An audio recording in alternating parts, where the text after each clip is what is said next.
Okay, welcome back. And now we will start our discussion on the Mandelbrot set. Um, and so this is another type of fractal defined by another type of recursion.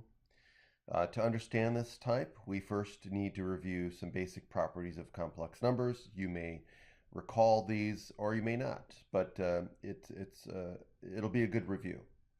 The numbers are the numbers that you are most familiar with, obviously, are the real numbers. We use them every day. These include numbers like 4,275, negative 200, 10.7, 1 half, pi, and so forth. Okay. Um, all of these real numbers can be plotted on a line. For example, if we wanted to plot the number 3, we would plot it on a number line like below. Okay, so we represent the point 3. To solve certain problems, like x squared equals negative 4, it becomes necessary to introduce another set of numbers which we call imaginary numbers. Okay, imaginary number I is defined as the square root of negative 1. Okay, so that's just by definition. So any real multiple of I, for example, 5i, is also an imaginary number.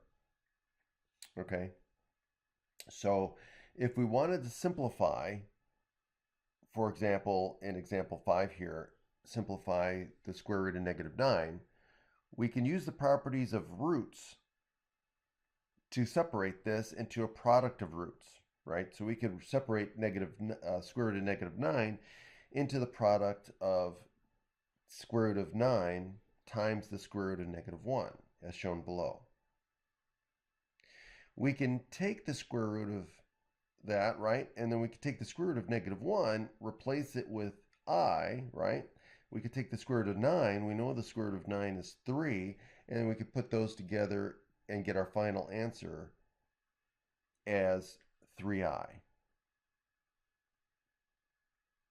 Now, complex numbers. Well, what is a complex number? A complex number is a number that comprises of a real part and an imaginary part. So, and it also has the form of a plus bi, right? So where a is the real part and b is the imaginary part. And so all real numbers can also be written in this complex form. It's just that the imaginary part is 0, right? Or a complex number like 3i can be written in this form. It's just that the real part is 0. Okay, so now to plot a complex number, like for example 3 minus 4i given here, we need more than just a number line, since there are two components to the number. There's a real part and an imaginary part. So that gives us an idea of setting up another grid where instead of having plotting x and y, we can look at the y direction as the imaginary part, and then the x direction as the real part. So instead of x and y, we have an imaginary and we have real. Okay, so that introduces the complex plane. Okay, and so the complex plane is just that. It's a grid where we have up and down is the imaginary part, and going left and right is the real part. Okay, so if we wanted to plot the number 3 minus 4i, we would be going 3 units to the right, and it would be negative 4i, which means we're going to go 4 units down in the imaginary direction. And so that's where we have our plot here. Now, because this is analogous to the Cartesian coordinate system for plotting points, we can think about plotting our complex number a plus bi, z equals a plus bi, as if we were plotting the point a comma b. The imaginary part, or excuse me, the real part followed by the imaginary part. And we could do that in Cartesian coordinates. Sometimes people write complex numbers as z equals x plus yi to highlight this relation, which is fine, but typically it's always in the terms of a plus bi. Now, what about the arithmetic involved in complex numbers? Well, a couple of things before we dive into more complicated issues of complex. Let's make sure we remember the basic arithmetic involved. So to add complex numbers, very simple. You add the real parts together, you add the imaginary parts together, and simplify if necessary. That's it. So you combine like parts. So here, let's do an example. So if we want to add 3 minus 4i and 2 plus 5i, we would add the 3 and the 2, right?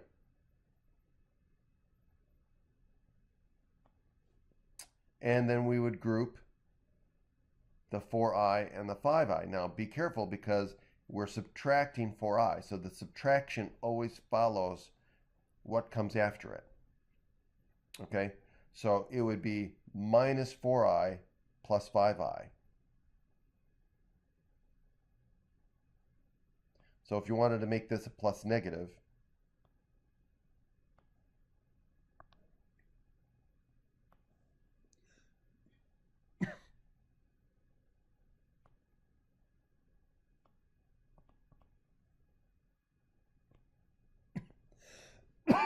excuse me, let's try this again.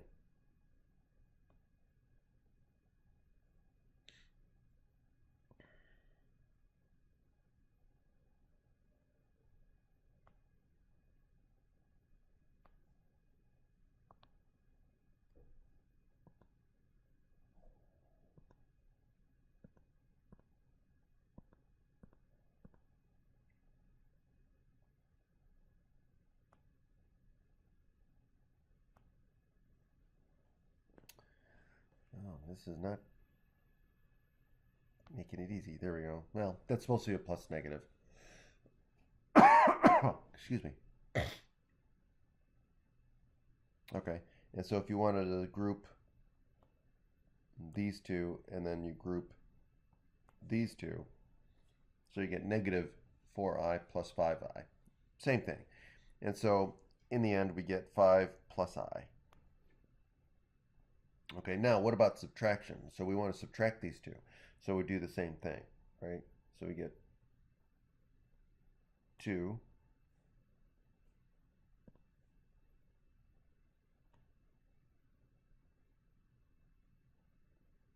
so we would subtract both of these, right? So we'd subtract, so it'd be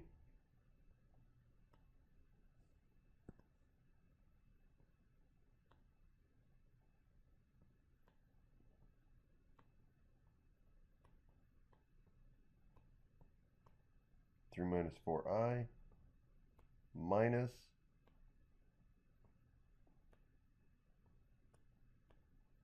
2 plus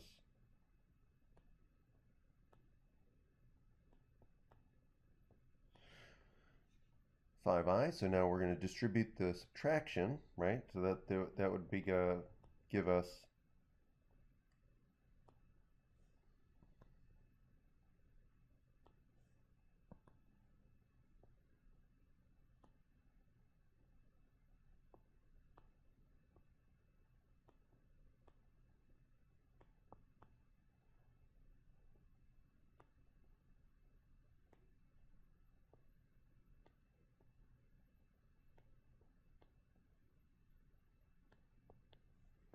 that, right? So now we just combine the real parts, so we get 3 minus 2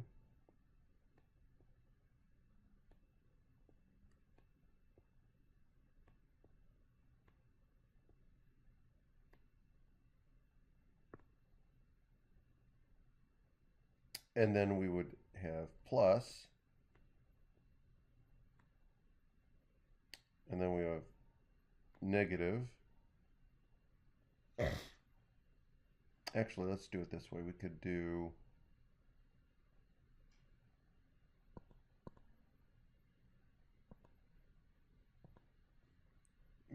minus 4i minus 5i, which would give us a final answer of 1 minus 9i. All right. Now,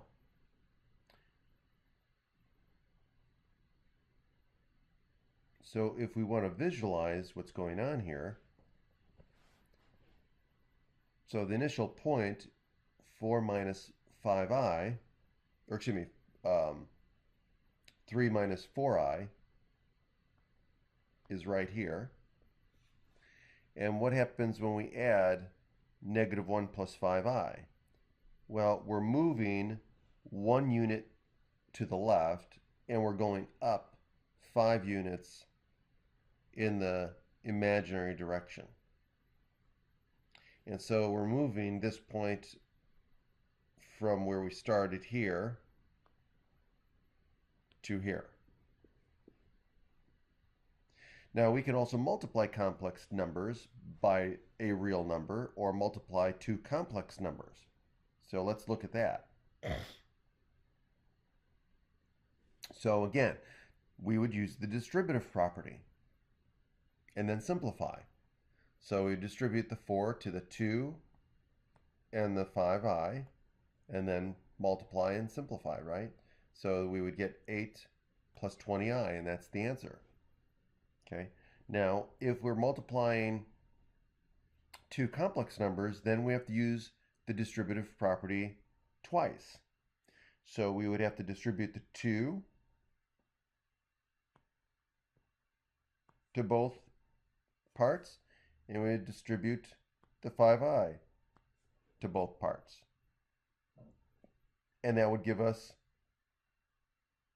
this result here. And then again, we would combine like parts, right? Combine like parts. So imaginary with imaginary, real with real. Okay, but look at here. When we do the distributive property, we end up with an I squared. Now, remember what I is. I is equal to the square root of 1. Or excuse me, square root of negative 1. So if we take the square root of negative 1 times the square root of, oops,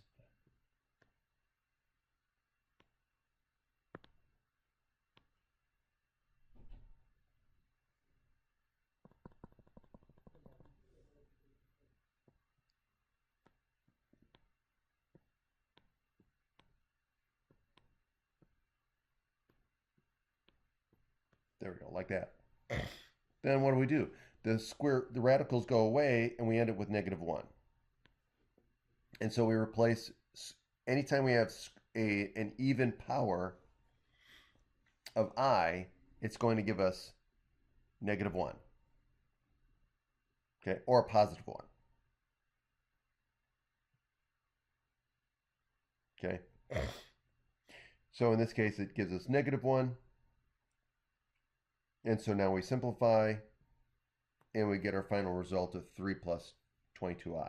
So let's do the same thing with this triad. So again, we're going to use the distributive property. So I'm going to write it out because for purposes of room. So if I do what? 3 times 2 is 6. And then 3 times 3i is 9i. So that's going to be a plus 9i.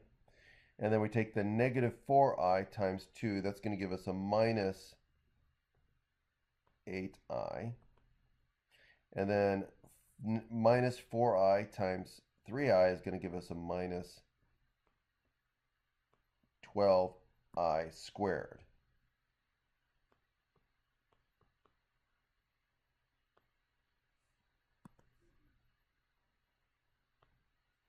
Okay, so then this is going to give us what?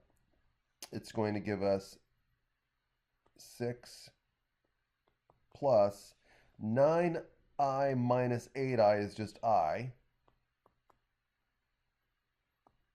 minus 12 times negative 1, right? Because we're just replacing I squared with negative 1. And so the negative 1 times the minus 12 will give us a plus 12. And then the plus 12 plus 6 is 18. So we get 18 plus I as our final answer. Okay? Again, do it on your own. Make sure you get the same answer. So now, if we look at what's going on here when we multiply, what's happening? Well, when we multiply 2 times 1 plus 2i, we're extending it, right? We're doubling the distance it is from the origin. Okay? Because we're doubling it in the real direction. We're doubling it both in the real direction and in the imaginary direction. So if you think about it as a vector, we're doubling the size of the vector. Or we're doubling the magnitude of the vector in the same direction. Okay? Now, what about if we are multiplying a complex number by just, let's say, I, like in example 12 here? Well, in this case, we're multiplying each piece by I.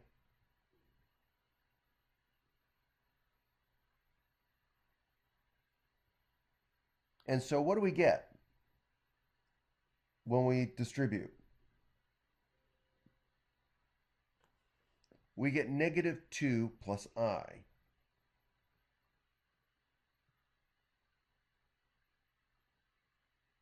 So in this case, what happened? The distance from the origin has not changed. But what changed is that it has been rotated 90 degrees counterclockwise.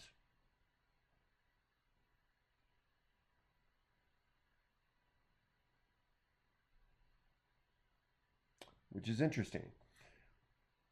So when you multiply by a real number, a complex number by a real number, it seems to either shrink or extend the magnitude of the vector. If you think about it as vectors. If you multiply by I, it's a rotation. And it seems like it's a rotation of 90 degrees. All right, that's cool. So now, what happens if we multiply by two complex numbers that both have real part and imaginary part? Well, now it's a combination of both what? A change in magnitude or a change in distance from the origin and a change in location or a rotation. So if we look at the multiplication here, right, we end up multiplying these two together. And let's start by showing the original part. So this is our starting point.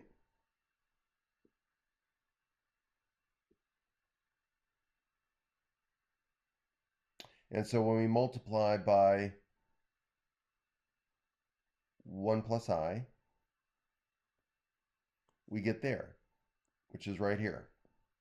Okay, so not only did it change its displacement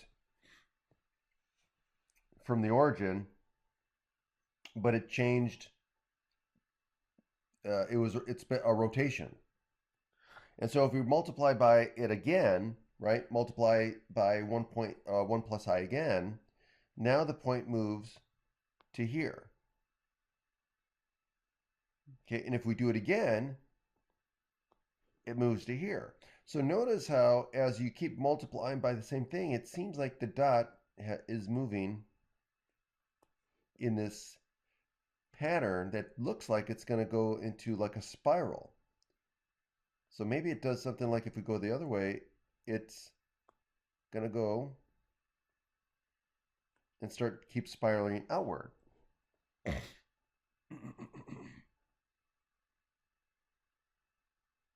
So plotting these numbers in the complex plane, you may notice that each point gets both further from the origin and rotates counterclockwise, in this case by a 45-degree angle.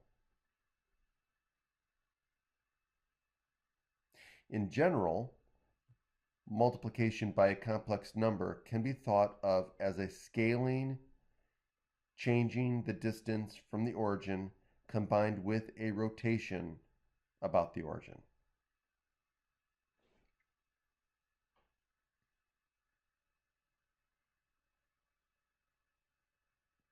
Okay, let's stop there.